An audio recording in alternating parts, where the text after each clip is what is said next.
Hello, everyone, and welcome back to the Board Gaming Doctor. My name is Phil, and I'll be your Board Game Doctor today. In this episode, I'm going to review my first impressions of World Wonders. This is a game designed by Ze Menges and art by Odysseus Stemoglo and Tom Ventry, published by MeepleBR. This is a game for 1 to 5 players, plays in about an hour, is weighted 2.26 out of 5 on the Board Game Geek complexity rating. And right now it has over 1,000 ratings, at 1.2 thousand to be exact at this time, with an overall average rating of 7.8 out of 10, released last year at the time of this recording in 2023. So as a quick overview, in this game you are building out a tableau by taking actions each turn, spending virtual gold to take certain actions, almost as if it were action points in a sense. With this gold that you have, you spend it to either purchase buildings or roads or towers or monuments. Or with these monuments, you have to spend all of your gold, the remaining gold that you have, to do so. Or you can take loans at any time to increase the amount of money that you have to spend each turn. You can also purchase the rights to be first player. And basically you do this and you go around the table until everyone has spent their gold and cannot play anymore. You clean up, refresh the market of buildings and monuments that you have available, and after either 10 rounds of gameplay, as determined by the amount of buildings that you have available to purchase, or if someone reaches the top of the population track, then the game is complete and you score points based off of points gathered by the monuments that you have built, as well as the resources that you have accumulated in the form of tracks on your personal tableau. Basically, the lowest one available or on that track is the floor of how many points you can score. And there are other ways too, but that's kind of a quick overview. So some highlights from the mechanisms of play, and I will say that I demoed this entirely solo on Tabletop Simulator. I allow myself to demo a game at least once, or at most once, on Tabletop Simulator, if I don't have access to it digitally or physically otherwise. So some of the highlights that I took away from this play, I really liked the tight decisions that you had every turn and every round.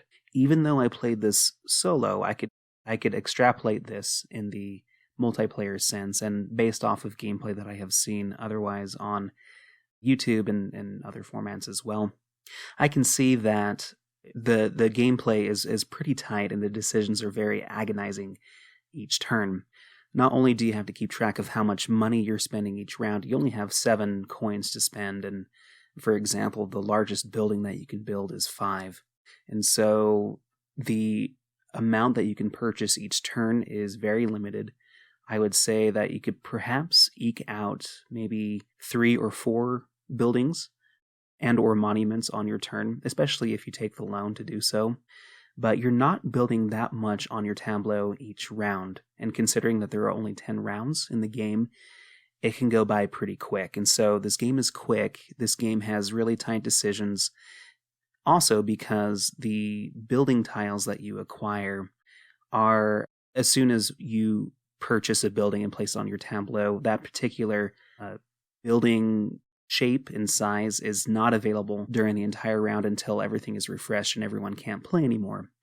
And so I feel like there's a lot of interaction there amongst the players who are playing, because if you're looking for a certain building size or a certain building type and color, which allow you to progress up those resource trackers as well, then if you miss your chance to do so in a certain turn, you have to wait until the very next round to hopefully have a building come out that has that color or resources that you're looking for. And that goes to the next point with variability as well. I really appreciate that the game doesn't have the buildings themselves be the same color, like the same shape and colors. All of the colors and all the resource types are intermixed amongst the different building types and shapes and sizes. And so if you you may have one round where a bunch of buildings, like 4 out of the 5 or 6 buildings, have the food green, color and marker. But if you don't purchase one of them and it gets refreshed, you move on to the next round. Maybe none of those buildings may have it. And so decisions are agonizing because you may miss your chance on picking up a building later on that has those features that you're looking for. You have a ton of different monuments in the base game, and I understand that there is an expansion that comes with more monuments as well. But the monuments themselves come out, in a different order each game, and there are, I think, about 20 of them as well, so there's plenty of variability there. The monuments themselves don't give you extra player powers or anything. They just have some building requirements that you need to fulfill in order to put them onto your board. They usually score you a point or two and give you some resources, perhaps. Otherwise, there's nothing too individual or special about these monuments other than the way that they look and are placed onto your tableau. The polyomino puzzle is interesting as well. Some of the features, like, most of the boards have a lake or a pond in the middle of the board, and you can place a road across the pond so you can kind of continue building on either side of it. And so there are cool little rules about how you place your pieces on your tableau that make it interesting. And once again, the endgame scoring is very nice as well. It keeps you in track, no pun intended, as you keep track of the different resources. It's like ceramics, food, and something else. As an engineer, and I believe, as they move up the track, you score the lowest resource or icon that you are keeping track of on that board, as you may, summarize this as kind of your base score on top of the other points that you're scoring with monuments and other things, etc. And so it's kind of like a Reiner Knizia type of scoring where you have to kind of keep a balanced focus on those tracks, and so you can have an elevated floor of what you score at the end of the game. And that creates the agonizing decisions for what buildings you acquire, not only to fulfill other requirements for like public objectives. And I failed to mention too, with variability, if you play with the more advanced variant, which I think should just be in the base game anyway, but you have like 3 out of 15 cards that offer some sort of public objectives that you can fulfill. And if you do it the best, like, for example, play, have the longest road available, or if you play the most certain, type and color of building on the edge of the map or grouped together, for example. If you had done that the most, then you get the most points, which is like 3 points. And if you're second, you get 1, and there you go. You can tell that this game is kind of a low-scoring game, and so having that high base score from your resource track, I feel, creates a better chance at winning this game if you're able to do so. And so everything else is supplemental to that when it comes to monuments and the public objectives as well. And so the decisions really affect like what buildings you're trying to go for, and it also really incentivizes being the first player, because if you're really missing that certain building type, or you have a monument there that you're really hoping to get and no one else had, then it is worth spending the 2 money to become first player, to have dibs on that and prepare for the next turn, as this game is very short and quick. But this game, so comparing it to other games too, I think I've heard a lot of people compare this to Planet Unknown. I can see where this comparison lies in the polyomino puzzle tableau building, with tracks that you're keeping track of different resources or icons or what have you, as well as objective fulfilling. Some games that I thought of personally as well include Patchwork, not just because of the puzzle nature of the polyomino that you're placing down onto your tableau, but also the economy of it, keeping track of money and timing and things like that. It felt very similar to Patchwork, but in a multiplayer sense, or a solo version of it as well, as Patchwork is strictly a 2-player game. Some other games that I thought of as well include Tiny Towns. I felt like the agonizing decisions of what you place onto your tableau is very similar to the agonizing decisions of what you purchase in World Wonders, as it is in Tiny Towns. And there are some other games too, that like Rolling Realms, that I kind of got the same feeling of rather than mechanically, but just overall vibes. I kind of had a roll and write vibe of this game that I'll get into a little bit later. But anyway, I went ahead and I wanted to not only add my opinions of my first impressions of this game, but kind of compile what other folks had said on Board Game Geek who took the time to comment on the website about their thoughts and feelings of the game. And I used ChatGPT to summarize the comments that were made on Board Game Geek so as to de-identify what some people might have said here. But I separated it into 3 categories, and I'll read these out to you. But folks who really enjoyed this game and gave it a really high score of a 9 or a 10 said the following, summarized by AI. World Wonders is an exceptional tile-laying board game that seamlessly blends simplicity with strategic depth through its Tetris-style mechanics. The game stands out for its beautiful and intelligent gameplay, featuring meeples with striking aesthetics that enhance its overall charm. With modernized Tetris mechanics and strategic rebalancing, the game ensures a dynamic and closely contested point-by-point competition, maintaining high tension between players despite limited resources. The visually appealing and rewarding experience, coupled with quick pacing, strategic depth, and attention to player interactions, positions World Wonders as one of the top 3 most enjoyable games in the genre. Whether played solo or with its increased player count, the game's Wooden Wonders creates a challenging spatial puzzle, contributing to its overall appeal, providing an incredible and enjoyable experience for players of all skill levels. So I think a lot of the same highlights that I had here in this summary, including the tight decisions, the quick gameplay, and the overall aesthetics mostly of how the game looks on the table, is what really stood out to players who enjoyed it the most. Now, for those who had middling ratings about this game, they said the following. The tile-laying city-building game receives high marks for presentation and value, despite minor criticisms regarding the absence of an organizing tray for tiles. The game, with its accessible learning curve, is deemed easy to teach, particularly noting the trickiness of constructing monuments. A comparison with Foundations of Rome is presented, emphasizing factors like price and shelf size for decision-making. While turns can be unpredictable, building early is seen as a viable strategy, and the game's duration is considered suitable for various ages, making it an excellent gateway or casual play option. Despite Wonders being less powerful than expected, the game is overall praised for its solid competitiveness, high table presence, spatial challenges, and thematic experience.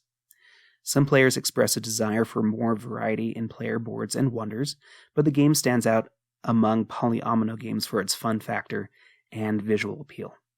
So this summary here, I think, includes the fact that the Wonders themselves don't feel as impactful when it comes to, placing it on your tableau and creating a unique or asymmetric player power that can affect the rest of the game for you. They're simply there to give you a point or two and have certain objectives that you need to fulfill on your board to do so. But I think this comment really highlights how easy this game is to teach and play, and it's comparable to some of the lighter games out there, but it still creates pretty strategic experience as well. Finally, the people who did not like the game said the following. World Wonders is criticized as a mundane, linear polyomino game lacking innovation, despite an intriguing Wonders acquisition mechanism.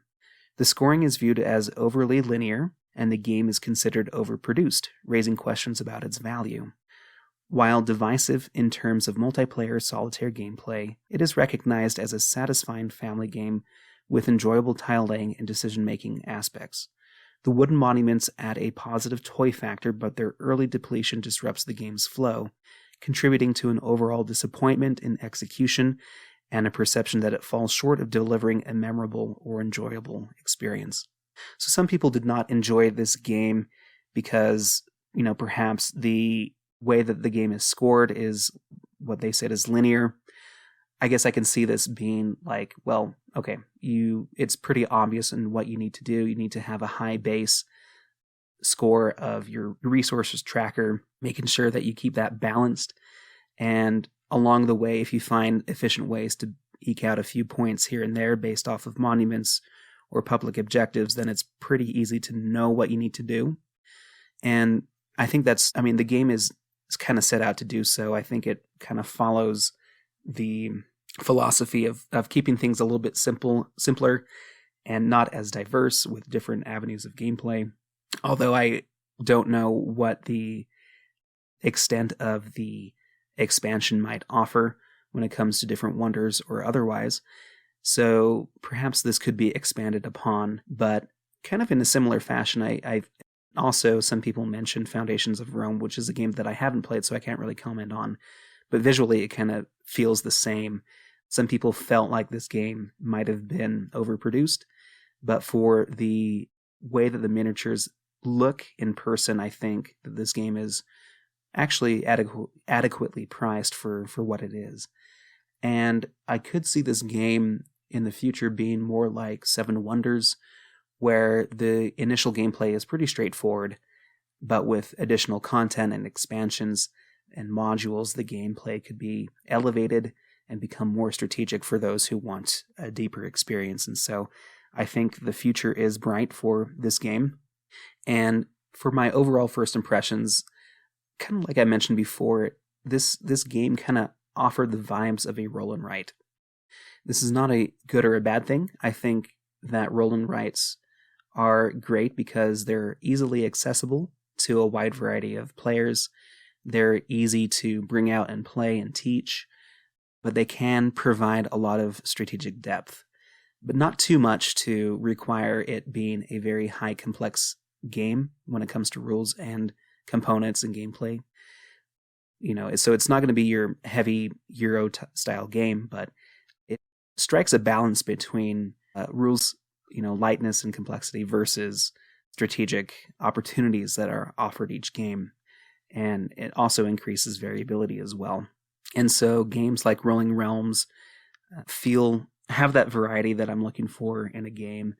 And World Wonders, I feel like accomplishes what I seek out in typical roll and write games, but it does so with a very striking table presence. And I think if you were to take out the components and modify the rules and the tableaus to become like a sheet of paper that you can play with a pen, I think you could basically get the same gameplay out of it. But I can see why this game is a big box type of game because of the monuments and the visual components that you place onto your tableau. It does create an experience rather than just keeping the game in what kind of strategic outcomes you are trying to achieve there. Also, so I did play the solo mode, as I mentioned before. I think it's fine.